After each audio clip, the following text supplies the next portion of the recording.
Jésus-Christ mon Seigneur, le seul chemin vers mon Dieu. Jésus-Christ mon Seigneur, il a lavé mes péchés. Jésus-Christ mon Seigneur, l'obscurité s'est effondrée. Jésus-Christ mon Seigneur, roi de rois je le proclame. Jésus est Christ.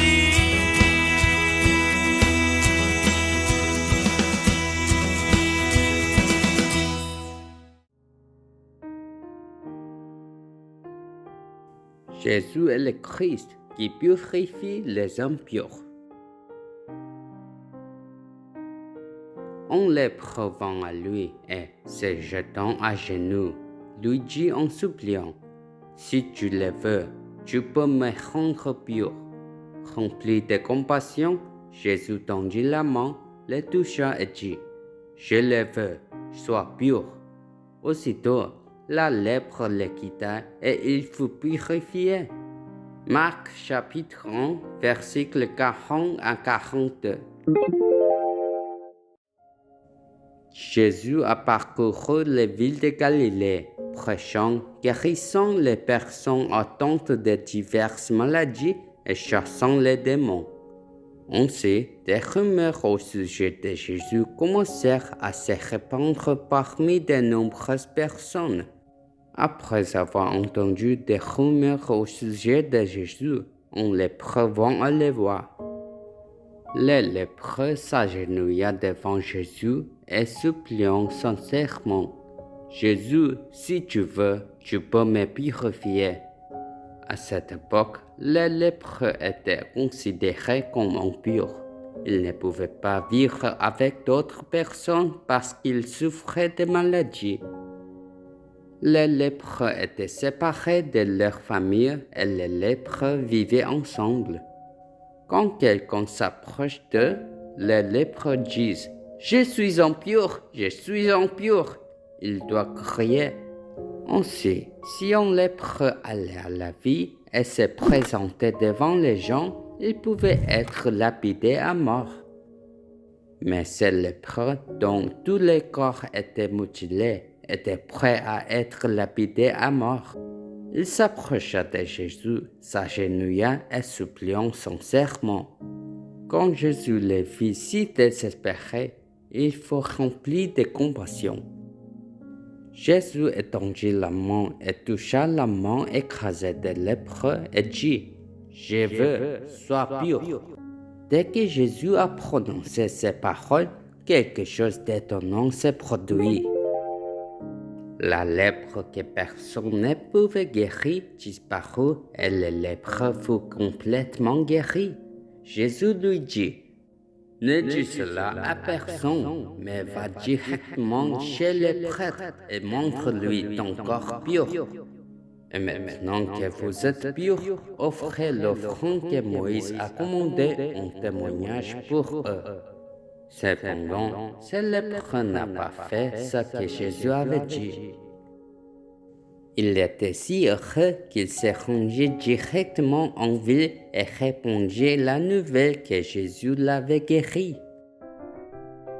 Dans Marc 1,40, il y avait un homme qui était prêt à être lapidé à mort et il criait « Jésus est le Christ !»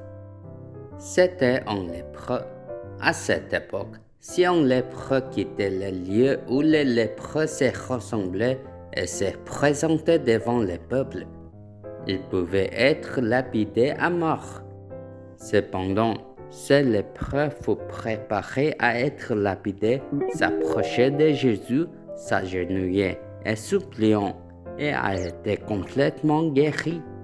Jésus dit à nous qui vivons avec les péchés originels comme la lèpre, « Je veux, sois pur. » C'est pourquoi nous devons aussi confesser, « Je veux être pur. » Ensuite, je recevrai immédiatement la guérison qui purifie mon âme et mon corps.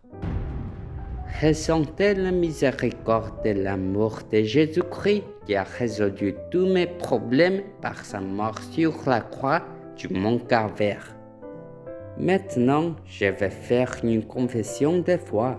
Soyez purs au nom du Christ. Le péché originel dans mon corps m'empêche constamment de croire. Pour ça, je dois confesser chaque jour si je suis à la maison ou à l'église. Jésus est le Christ. Je suis un enfant de Dieu. Tous les problèmes sont finis. Satan va-t'en, rempli du Saint-Esprit. Évangélisation mondiale. Jusqu'aux extrémités de la terre, je serai son témoin. Dans la Bible, Dieu parlait de la nature du monde dans lequel nous vivons. Quand le soleil se lève, le monde semble lumineux, mais en réalité, ce monde est plongé dans l'obscurité, le chaos et le vide. Satan qui s'est opposé à Dieu a été expulsé du ciel vers cette terre et maintenant nous vole, tue et détruit. Essentiellement, les humains qui sont nés avec les péchés originels selon Genèse 3 sont des menteurs, cupides, meurtriers, esprits menteurs et des enfants du diable. Par conséquent, peu importe mes efforts, je vis en vain. Je deviens avide, obsédé et souffre de colère, de sentiments d'infériorité, de solitude et de dépression. Je vis simplement avec la peur, l'anxiété, découragement et conflit.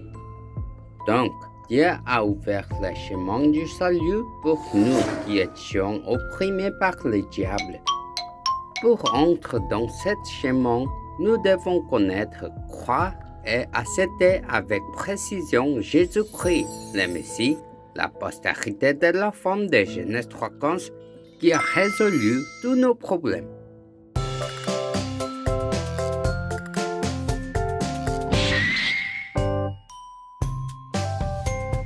Genèse 3:15, l'alliance c'est Dieu, la postérité de la femme. Jésus-Christ complètement écrasé, la tête de Satan. Yeah! Qui est Jésus-Christ, le Messie, la postérité de la femme qui a écrasé la tête de Satan dans Genèse 3:15? Il est le vrai roi qui a détruit toutes les œuvres du diable. Il est le vrai prêtre qui a résolu tous nos péchés, malédictions et désastres par sa mort sur la croix. Il est le vrai prophète qui a ouvert les chemins pour rencontrer Dieu. Si j'accepte le Christ de Genèse 3:15 comme sauveur et maître de mon âme, l'Esprit du Christ entrera en moi et me donnera l'identité et l'autorité d'enfant de Dieu. La première chose qu'un enfant de Dieu doit faire est d'écraser la tête de Satan au nom du Christ qui m'a été donné. N'importe quelle situation, je dois d'abord invoquer Jésus et le Christ et libérer de l'esclavage de Satan. Le cerveau qui me fait vivre comme si Dieu n'existait pas soit recréé au nom du Christ. Esprit de mensonge qui me fait faire semblant de croire en Jésus-Christ, quitte mon corps au nom du Christ.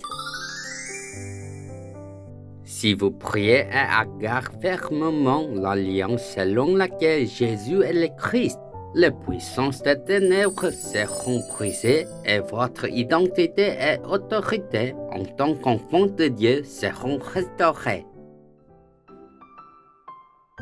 Dans Marc 1:43, Jésus a dit « Ne parlez à personne de Christ ». Mais pourquoi? Parce que si je ne connais pas Christ et je suis guéri, je vis comme je veux. Jésus dit « Va chez le prêtre et montre-lui ton corps pur ». Mais la personne qui était complètement guérie de la lèpre n'est pas allée chez le prêtre. Bien que je sois guéri de ma maladie, je ne suis pas à l'église. Je veux vivre ma vie comme je l'ai souhaité. À ces gens, Jésus dit, ne parlez pas du Christ. Jésus dit, montrez que vous avez été guéris par une offrande selon la loi. Cependant, même si vous avez été guéris, si vous ne connaissez pas Christ, vous ne lui rendrez pas l'appareil. Votre incrédulité augmentera et vous ne pourrez pas combattre spirituellement, mais vous provoquerez des conflits et disputes. Au long de cette semaine, nos enfants doivent continuer sa bataille spirituelle au nom de Jésus-Christ, témoin de l'Évangile. Nettoyez les impuretés de mon âme et de mon corps. En ce faisant, je vous bénis pour que vous deveniez le sommet spirituel qui remplit la mission de la 237 diaspora. Dieu vivant, merci de m'avoir donné l'identité et l'autorité de son enfant et d'avoir l'esprit du Christ avec moi lorsque j'ai accepté Jésus-Christ de Genèse 3:15 qui a écrasé la tête de Satan. Laissez-moi devenir le sommet spirituel qui remplit la mission de la 237 diaspora en invoquant le nom Jésus est le Christ qui purifie l'impur et me libère de l'esclavage au Satan. Je prie au nom de Jésus-Christ. Amen.